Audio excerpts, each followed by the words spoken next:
ചിലര് ഇവിടെ വന്നിട്ടില്ല. സ്തോത്രം. ഇന്ന് പകലില് അല്പം കൊണ്ടും അധികം കൊണ്ട് അനുഗ്രഹിക്കുന്ന കർത്താവ് നമ്മുടെ ഞാൻ എന്റെ അമ്മയും ചിലത് കേട്ടതിന്റെ ബാക്കി പറയുക. സ്തോത്രം. അതെ, കർത്താവിനെ കുരിശൻ നടത്തിക്കൊണ്ട് കല്ലറയിടാത്തത് വെച്ചു. വെച്ച് കഴിഞ്ഞ ഉടനെ ശിഷ്യന്മാരെല്ലാം കൂടെ പറയാം എത്തുന്നേക്കാന്നല്ലേ പറഞ്ഞത്. അല്ലേ? എന്നാ ഈ 3 ദിവസമൊന്നും വേണ്ട, കർത്താവ് ഇപ്പൊ തന്നെ നടന്നോ? ഇല്ല, നടന്നില്ല. സ്തോത്രം. ഇപ്പൊ എന്തൊരു കാര്യത്തിനും എന്തുണ്ട്? തിരുവഴുത്തിൻ പ്രകാശം. തിരുവഴുത്ത് എന്തു പറഞ്ഞിരിക്കുക അതേ നടക്കും. ചോദ്യപേര് കിണറ്റി കിടക്കുക. കിണറ്റി കിടന്ന നേരെ മേലോട്ടേ നോക്കി അല്ലേ? ആ വിഷയത്തിന്റെ ആഴത്തിൽ നമ്മൾ കിടക്കുമ്പോൾ എന്ത് ചെയ്യണം? സ്വർഗത്തിലേക്ക് നോക്കിയാൽ മതി അല്ലേ? ചുറ്റും നിൽക്കുന്നവരെന്നാ പറഞ്ഞു എന്റെ സ്വപ്നം ഒന്ന് ശരിയാവുന്നൊന്ന് എന്റെ പ്രാർത്ഥന ഒന്ന് ശരിയാണോന്നൊന്ന് നീ ഒന്ന് നോക്ക്. നിന്നെ വെല്ലുവിളിക്കും. നിന്നെ ഒറ്റിയവർ തന്നെ, നിന്നെ തകർക്കുവാൻ ശ്രമിക്കുന്നവർ തന്നെ, നിന്നെ വീഴ്ത്തിക്കളയുവാൻ ശ്രമിക്കുന്നവർ തന്നെ നിന്റെ വിശ്വാസത്തെ ആയിരിക്കും ചോദ്യം ചെയ്യുന്നത്. ഒത്തിമേന്റെ ഭവനത്തിൽ പോയി, അല്ലെങ്കിൽ അടിമച്ചങ്ങലയിൽ കിടന്ന് ചന്തയിൽ പോയി, പിന്നെ അവിടുന്ന് സ്തോത്രം പൊത്തിമേന്റെ അടുക്കൽ പോയി. പക്ഷേ ഒരു സ്ത്രീക്ക് അവനോട് നോട്ടം അല്ലേ? അവളുടെ ലക്ഷ്യം സാധിക്കാഞ്ഞത് കൊണ്ട് അവള് കാരാഗൃഹത്തിലാക്കി. കേസ് ഉണ്ടാക്കാൻ കാര്യം എന്താ? എന്താ? അതിന്റെ ആശയമുണ്ട്. എന്താ? പ്രതിയോഗി ഇഷ്ടപ്പെടുന്ന ആഗ്രഹം അവന്റെ മേൽ സാധിച്ചെടുക്കാൻ പറ്റാഞ്ഞത് കൊണ്ട് അവനെ എന്നേക്കുമായി കുടുക്കി.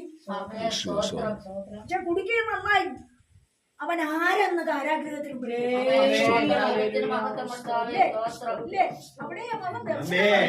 അവന് പ്രയോജനമില്ലാത്ത വിഷയമായി പോയി. എങ്കിലും ദൈവത്തിന് അതിന് പദ്ധതിയുണ്ട്. കാരാഗൃഹത്തിന്റെ ആമേൻ അവിടെ കിടന്ന സ്വപ്ന ദർശനം ആമേൻ ഇവൻ റെക്കമെൻഡ് ചെയ്തു, എന്നെ കൂടെ നീ ഓർത്തൊന്ന് പറഞ്ഞേക്കണം. പക്ഷെ ഓർത്തില്ല. പക്ഷെ തക്ക സമയമായപ്പോൾ രാജാവ് ഹല്ലേലൂയ അവനെ വരുത്തി.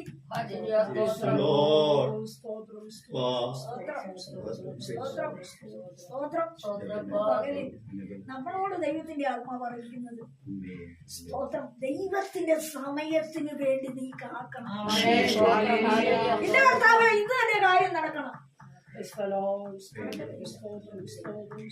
ആ സ്പോട്ട് ദൈവത്തിന് അറിയാമല്ലോ അല്ലേ? നമ്മളെ സൃഷ്ടിച്ച ദൈവത്തിന് അറിയാം.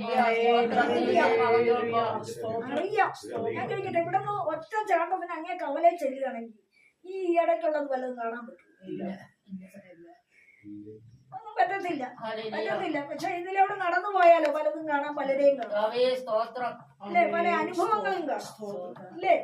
പല കെട്ടിടങ്ങൾ കാണാം, പല വഴി കാണാം, പല വൃക്ഷങ്ങൾ കാണാം, പല ഫലങ്ങൾ കാണാം ഇല്ലേ? പല മനുഷ്യരെയും കാണാം, പലരോട് വർത്താനം പറയാം. ഇതുപോലെ ഒരു വിഷയത്തിന് മറുപടി തരുന്നതിന് മുമ്പ് നിന്റെ വഴിയെ ദൈവം ശ്രദ്ധിപ്പിക്കുക.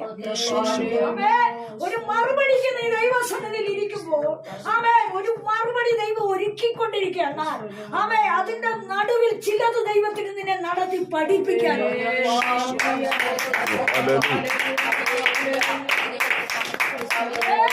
കാര്യങ്ങൾ നമ്മൾ പറയും കർത്താവേ വേഗത്തിൽ ഈ കാര്യത്തിന് ഒരു നീക്കുപോക്ക് തരാം. ശരിയായിട്ടില്ലെങ്കിൽ ശരിയാക്കാനായിട്ട് ചില വഴി തരുമല്ലോ. കാര്യം എന്നാ? ദൈവം ദീർഘക്ഷമയുള്ളവനാ, നശിപ്പിച്ചു കളയത്തില്ല. പാഠങ്ങളിൽ കൂടെ കൊണ്ടുവരുന്നില്ല ചില പാഠം. സ്തോത്രം. 52 സങ്കീർത്തനം 8.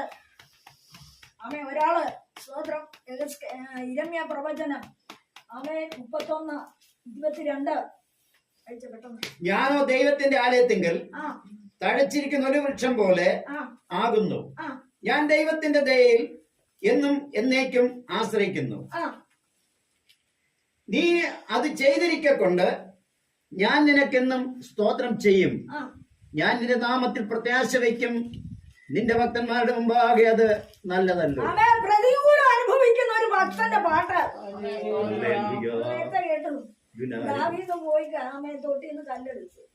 ദാവീദെ കാട്ടിൽ കിടന്ന ജന്തുക്കളെയൊക്കെ വലിച്ചു കീറിയ നിനക്ക് തോട്ടിന്ന് കല്ലെടുത്താല് ഭ്രാന്തെന്നല്ലാതെ വല്ലവരും പറയൂ അല്ലേ? ആത്മനദിയുടെ തോട്ടിൽ തുടങ്ങിയാൽ ചില വലിയ പ്രവൃത്തി നിന്റെ ജീവിതത്തിൽ നടക്കുമെന്നാണ് എന്റെ ദൈവം. ഇവിടെ പറയുക, അവൻ പ്രതികൂലം അനുഭവിക്കുന്ന ഭക്തൻ പറയുക, അവൻ പലരും പല രൂപത്തിൽ ചതിവ് ചെയ്യുന്ന വിഷയമുണ്ട് എങ്കിൽ ഞാനോ ദൈവത്തിന്റെ നിന്റെ കുടുംബത്തിൽ നീ, നിന്റെ കുടുംബത്തിൽ നീ, നിന്റെ കുടുംബത്തിൽ നീ, അവൻ നിന്റെ അനുഭവത്തിൽ നീ, അവൻ നിന്റെ വിഷയത്തിൽ നീ, അവൻ ഞാനോ എന്ന് പറഞ്ഞ എന്നാ, എന്ന് പറഞ്ഞ എന്നാ? അതിന്റെ ഒരു വാക്യം കൂടെ വായിച്ചേ. ദൈവത്തിന്റെ ആലയത്തിങ്കൽ തഴച്ചിരിക്കുന്ന ഒലിവൃക്ഷം പോലെയാകുന്നു. അവിടെ നിക്കട്ടെ, ആ വാക്യം അവിടെ നിക്കട്ടെ, അത് പോയിട്ടില്ല. ഇരമ്യാ പ്രവചനം 31 അതിന്റെ 22 വാക്യം.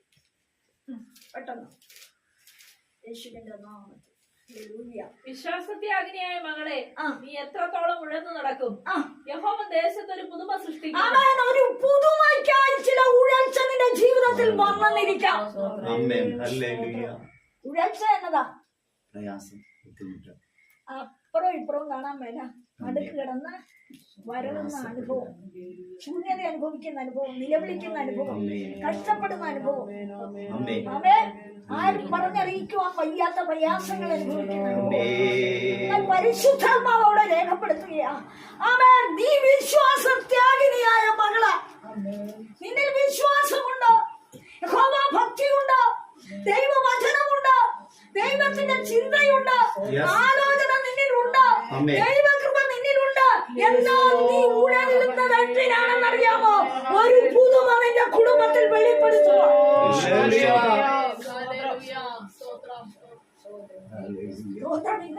കണ്ടിട്ടില്ല ചില പുതിയ അനുഭവങ്ങൾ നിന്റെ കൂടാരത്തിൽ പുതിയ ആണ്ടിലേക്ക് അവൻ ചെയ്യാൻ പോകും.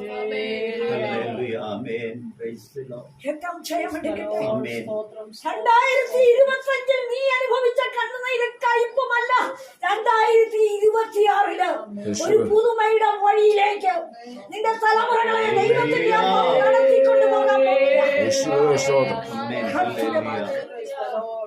രക്തം ചെയ്യപ്പെട്ടിരിക്കട്ടെ, യേശുവിന്റെ രക്തം ചെയ്യപ്പെട്ടിരിക്കട്ടെ.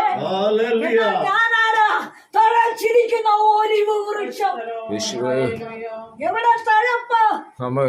ലോകത്തിന്റെ ഇമ്പങ്ങളിലുള്ള തഴപ്പല്ല, ലൗകിക ജടീയ മോഹങ്ങളിലുള്ള തഴപ്പല്ല.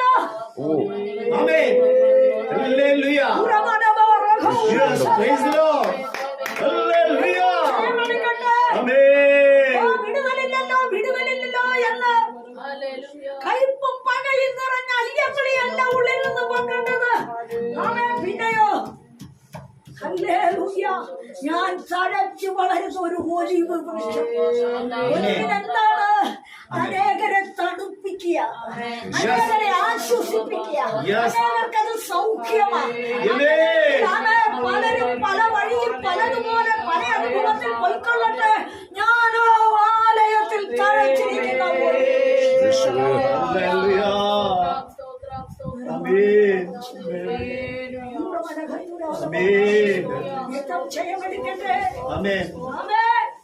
അഴച്ചിരിക്കുന്ന തഴപ്പം. ചിലർക്ക് ചീർപ്പ, അഹങ്കാരത്തിന്റെ ചീർപ്പ. കഴിഞ്ഞ ഞായറാഴ്ച ഞാൻ 3 പറഞ്ഞു സഭയില്. എന്നറിയാമോ? അവൻ ഇൻഷിയുടെ മകൻ, യഹോശാഫാത്തിന്റെ മകൻ യഹൂ, 3 രാജാക്കന്മാരുടെ നിര. എന്നാൽ യഹോശാഫാത്ത് രാജ്യങ്ങളെ വെട്ടിപ്പിടിക്കുന്നവനും അവൻ പിതാക്കന്മാരുടെ വഴി വിട്ടുമാറാതെ കോപഭക്ഷണമായിരുന്നു. അവൻ പ്രബലനായി തീർന്ന 2 ദിനവൃത്താന്തം 17 എഴുതിയിട്ടിരിക്കുന്നു. ധനവും മാനവും ഒക്കെ ഉണ്ടായി വളരെ പ്രബലനായി. അപ്പോ അവന്റെ ഹൃദയം നിയന്ത്രിച്ചു. എന്ത് ചെയ്തു? അരുതാത്ത കാര്യത്തിൽ ബന്ധുത കൂടാൻ ചെന്നു. ഇവിടെ ആഹാബിന്റെ മുമ്പിൽ കൂട്ടുകൂടാൻ ചെന്നു. അതിന് മുമ്പ് പറയുന്നുണ്ട്, നിന്റെ അപ്പന്റെ പൊന്നും എന്റെ അപ്പന്റെ പൊന്നും എനിക്കുള്ളതും നിനക്കുള്ളതും എല്ലാം ഒരുപോലെയല്ലേ? നിന്റെ വിശ്വാസവും അവിശ്വാസിയുടെ വിശ്വാസവും ഒന്നാണോ? നിന്റെ വീണ്ടെടുപ്പും അവിശ്വാസിയുടെ നിലനിൽപ്പും ഒന്നാണോ? അല്ല. ആഹാബിന്റെ മുമ്പിൽ പറയുന്ന കാര്യം അതാ. അവൻ എന്ത് ചെയ്തു? വശീകരിച്ചവനെ Yes. വശീകരിച്ച് എങ്ങോട്ട് കൊണ്ടുപോയി? രാമോത്തിലേക്ക് കൊണ്ടുപോയി. അവിടെ പോയി ശമരിയായിട്ട് യുദ്ധം ചെയ്യും. Praise the Lord. സ്തോത്രം. എന്നാൽ രാമോത്ത് എന്തിനെ കാണിക്കുക? Amen. അഭിഷേകം പകർന്ന സ്ഥാനം, പ്രവാചകൻ കയറി ചെന്ന സ്ഥാനം, ദൈവകൃപയുള്ള സ്ഥാനം, ദൈവത്തിന്റെ പൈതൽ വസിക്കുന്ന സ്ഥാനം, ദൈവത്തെ അന്വേഷിക്കുന്നവരുടെ കൂട്ടമിരിക്കുന്ന സ്ഥാനം. അവൻ ദൈവം കൽപ്പിച്ച ഉയർന്ന പർവ്വതമാണ് രാമോത്ത്. പ്രാർത്ഥനയുടെ ഉയരം, ഉപവാസത്തിന്റെ ഉയരം, അവൻ തീഷ്ണതയുള്ള ദൈവ പൈതൽ. അവൻ ഒരു രാമോത്തിന്റെ അനുഭവത്തിൽ കടന്നു പോകുമ്പോൾ അവൻ ശത്രു ഉന്നം വയ്ക്കുന്നത്, അവൻ ശത്രു വാദിക്കുന്നത്, ശത്രുവുമായി ദൈവ പൈതൽ കൂട്ടം കൂടിയാൽ എവിടെ നിനക്ക് അഭിഷേകം ലഭിക്കുമോ, എവിടെ നീ വിശ്വസിച്ചു വരുന്നു അവിടെ തകർക്കുവാൻ യുദ്ധത്തിന് ഒരുക്കം.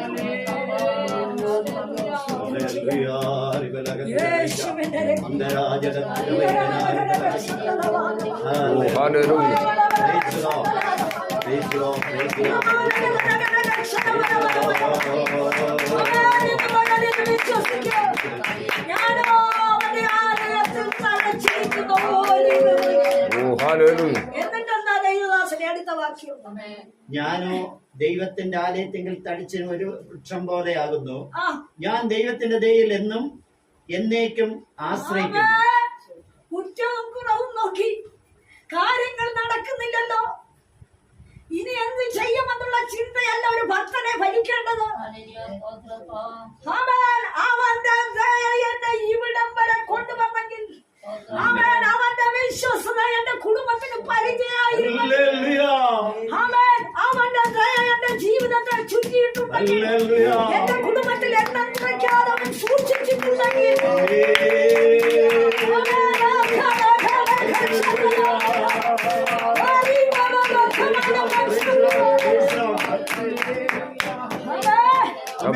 അവന്റെ ദയയാണ് എന്റെ നിലനിൽപ്പ്.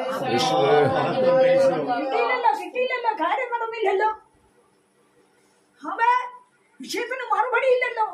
ഈ ചിന്ത വിട, ഈ ചിന്ത വിട, അത് പുറകെ വന്നോളുമെന്ന്. സ്തോത്രം, സ്തോത്രം, അത് പുറകെ വന്നോളും. പിന്നെ എന്തിനാ നീ ഭാരപ്പെടുന്നത്? നിന്നെ ഭാരപ്പെടുത്തുന്നത് അവൻ നിന്റെ എതിരാളിയായ ശത്രുവാണ്.